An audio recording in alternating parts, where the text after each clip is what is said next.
My guest today is a lovely, innovative young woman who is passionate about marketing and helping job seekers online. Guys, this is a conversation you don't want to miss. She'll be taking us through mistakes young people make when applying for jobs online. So welcome to VoiceIt, Rose. It's Hello. such an honor to have you. Pleasure. You're looking lovely. Asante sana. So Rose, before I start with my first question, it would be nice to get to hear from the horse's mouth. What is it that you do exactly? My name is Rose Monohe, Rose Kamau, either way. I'm a marketer by profession, UN alumni, and I'm the founder of Ikokazi KE, which is basically a trending hashtag on Twitter that helps a lot of job seekers get jobs. It's used by individuals, it's used by corporates. We use it even to share testimonials. When someone gets a job, we use it to share if we get callbacks. We use it to share based on tips, what do managers advise. You can even tweet your credentials and you'd really be surprised. Someone will call you and go like, hey, I liked it. Yeah. Can you come on board? So it's just a revolutionary, what can I say? Trend?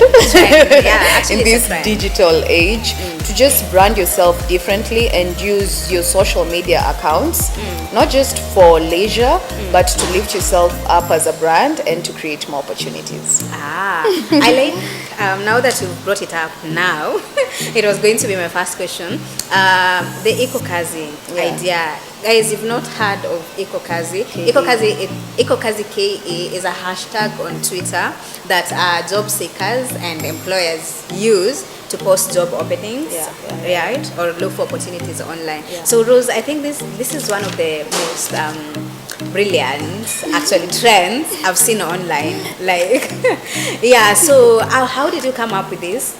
Oh my God, where do I start? I just resigned my job in 2016 and I noticed I'm the kind of people who talks. Like I'll be like, yo, Winnie, I'm looking for a job. I'm just not shy about it. And I like that about you. So I'll use, because in this day and age, a problem shared is a problem solved. Exactly. So guys would send me jobs I'm quite frankly not interested in. I'm more in the business aspect. I could get a job maybe in med, let's say even architecture, but now if I really don't know you, I will not share it with you.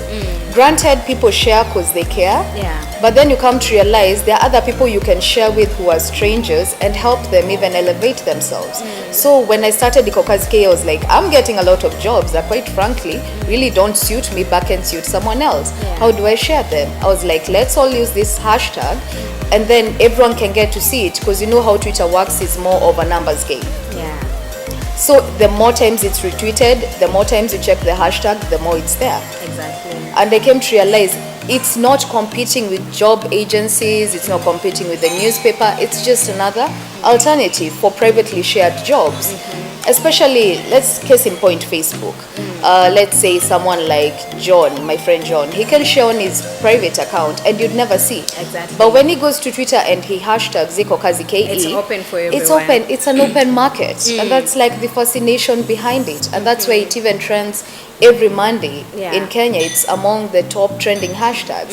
It's simply a game of numbers. It's just another alternative that, Twitter is there for fun. We can use memes, but we can also use it to help guys get jobs. Exactly. And people genuinely love helping one another, so why not? What about the name? Because I think it's creative. Ikokazi. Ikokazi KE, and we really had to emphasize there's jobs in Kenya, because right now a lot of people do not think that. So the whole point is that there are jobs in Kenya. Unemployment rate is skyrocketing every day. We created a hashtag that is just showing you, yes, it's still possible. Yes. You just really need to see it, to see a lot of people doing it, and it reassures itself in your head that it's possible. So the next question right now will be on, I was reading your bio and you say that you're very passionate about helping job seekers online. And not just providing the information that Ikokazi hapa, there's a job opening here, but also how do you apply for these jobs? Because as we said, technology and especially social media has changed the dynamics of applying for jobs and also interacting with your employees. So what are some of the biggest mistakes that you've seen people, I won't say young people because it's not young people who are applying for jobs online. So what are some of the biggest mistake that you've seen people, and especially young people, because again VoiceIt is targeted to the millennials? What are some of these mistakes that you've seen young people make when applying for jobs online? First and foremost, I think communication. A lot of people need to realize there's a reason we went through the 844 system. When you're applying for a job, you really shouldn't be casual about it. I advertise for jobs on behalf of people. No email subject, no email body. Your CV is something little too niche. You really need to customize yourself as a brand to make yourself stand out, because anyone can have a BCom degree, to which I do not refute. But how do you present yourself? And also learn the keywords in your business. You need to realize by the time they're recruiting, let's take case in point KPMG, they have a software that tracks the keywords. So if you're applying for anything, maybe even in data, you need to understand exactly which lingo, what language do they use. If those keywords are not in your CV, it's automatically gonna be filtered out. Let me just interrupt you a bit, because you've raised a key point that you don't want us to miss, and this is on key words. So for purposes of someone who is watching and they're not tech savvy, what exactly is this keywords that you're talking about in this concept? Keywords in regards to the job description. Understand your job description and customize your CV and cover letter as per what they're asking. If they want that is what you should offer. It should not be generic at any point. You should not be applying for different jobs with the same CV and cover letter. That's the trick. And we have platforms, I think it's Alexa or something. There's usually a way. I'm sorry, I can't quite remember it right now, but I've used it. Let's say you're a digital marketer. There are actually websites that can tell you keywords to use every time you're applying for a digital marketing job. Is it understanding maybe SEO? Is it understanding video optimization? Exactly. Is it video editing? Is it photography? And then you customize it as per the keywords. Sell yourself a lot as you can, because a lot of these guys, when they're hiring, are really looking on spending less on training you. Yes, go the extra mile and learn it. It's not must you go to school. A lot of courses exist online, but also customize your CV and cover letter to highlight that you can even do Photoshop. A lot of these things, but understand what the job description says and customize your CV and cover letter as per that. Also outsource your cover letter. There is a Kenyan on Twitter by the handle Blaze, and he really does good CV editing for just 1,000 shillings. Reach out to such people. I know even recruitment sites do it. Do not do your own CV. I'm sorry to say. I'm not saying you're gonna do a bad job, but leave it to the experts and then give someone else, an expert, to develop it. Well, that's very, very insightful, Rose, actually, because most people actually don't see the value, and I must confess, I'm guilty of this. I'm one of those people who are like, see, I'm a writer. Why do I need someone to develop my CV? You need me more than I need you. Exactly. In fact, that guy who is writing that CV is the one who needs my services. But then now, as you look like at what you said, some companies actually have tools that actually pick out. Now that we apply for jobs online, you upload your CVs, they just pick out. So if the keywords they're looking for are not in your CV, then the system automatically rejects no you. matter how before good even you those are. people can touch your CV, you know. So that's really, really important. So guys, and please, you really need to look into that. And I want us to, before we get carried away, go to the second mistake that people make. I think also what I've seen is being too casual when approaching social media accounts in DM or mentions asking for jobs, or even reaching out to someone like Chris Kirubi. You're like, hey, alafu you don't write hey, you write hi. It's just the way you talk to people. Also, don't be too pushy. You're always there in the inbox. You didn't reply. People really just generally don't like that. You can be professional about it. Maybe do a follow-up even once or twice. I don't mean to discourage you. You can keep sending your CV, but don't look like you're bugging them on social media that you're not employing me. I desperately need this. do not respond to my message. Yeah. In fact, they say you didn't respond. Yeah, and I get it. It's frustrating, but there really has to be a way to communicate more professionally. I've sent CVs and they call me 8 months later, out of the blues. So trust me, if your CV is good, you have nothing to worry about. Yeah. You don't need to keep pestering them on social media, inbox after inbox after inbox, because I've seen it. I handle these accounts. And I just wish people would have a more professional way of approaching it. Yeah. Also, even the names you use on social media. You can be Ule you. Msupa Waburu. Sorry. You can be Rose Wangare and it's okay, because these are the things they read. Or Wanpasi Rooney or whatever. Those football names that men like using. You can have it as an Avi, I do not refute, but also remember they're going to look through your social media account. Thank you. If you can apply via email, if you really don't want them to go through your social media, because I've seen a lot of people use your social media against you. The US is right now asking for your social media accounts before you apply for a visa. Exactly. They're like, where? Ila time ya Iran, ulikuwa na support. Yeah, or there's a time that you are really spreading hate speech. Yeah, like as in this against goes Trump. against our institution's values, so sorry, we can't hire you. Yeah, a lot of guys tend to do background checks on these things. Yes. So, and also another mistake, not using LinkedIn to your full potential. I know people who get headhunted via LinkedIn. LinkedIn needs you to, first of all, follow people in your line of work. Exactly. And also love your work enough to always talk about it. To an extent, when someone is searching you or job or headhunting you, they go through a Winnie profile first. They're like, and these are the articles she talks about. She must really be passionate about it. Because even let's say it's computer science, we have Dr. Chow on Twitter. She's a Kenyan on Twitter, and she's very passionate about tech. She's always talking about it. We have various people who are passionate about what it is they do and talk about it. If you customize it, even on your social media platforms, not just LinkedIn, you'd be surprised. Someone will pick you out of 100. I want that person. She knows what she's talking about. So just share a lot about your work. Learn the trends. You can use Medium, you can use Reddit, talk to different professionals, not just in Kenya but globally. Learn, and also you can even copy paste it and maybe sort of alter it to the Kenyan market, but really love what it is you do and talk about it.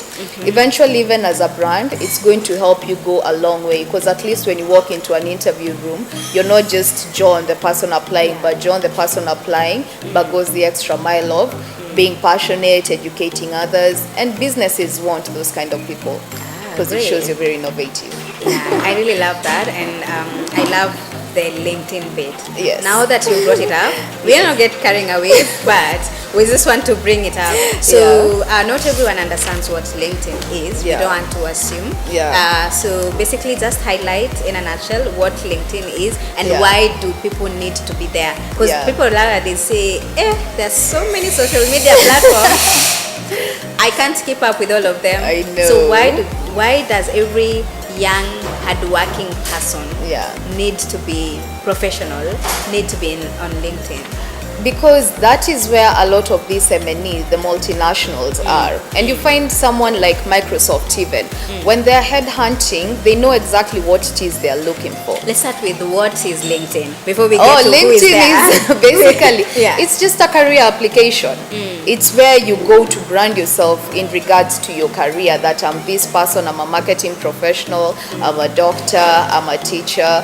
And now from there you can get to interact with other guys, join groups along those lines, talk about them, talk about the trends and what is happening there. And as I said, you can also write your own articles on it. It just depends on how you use it to your advantage. I'm sure it's actually one of the tools I signed up on LinkedIn for sometimes back, but I wasn't active. To the way those people who just create a platform and you're like, and then it gets to a point in your life where you've grown and then you're like, this is important.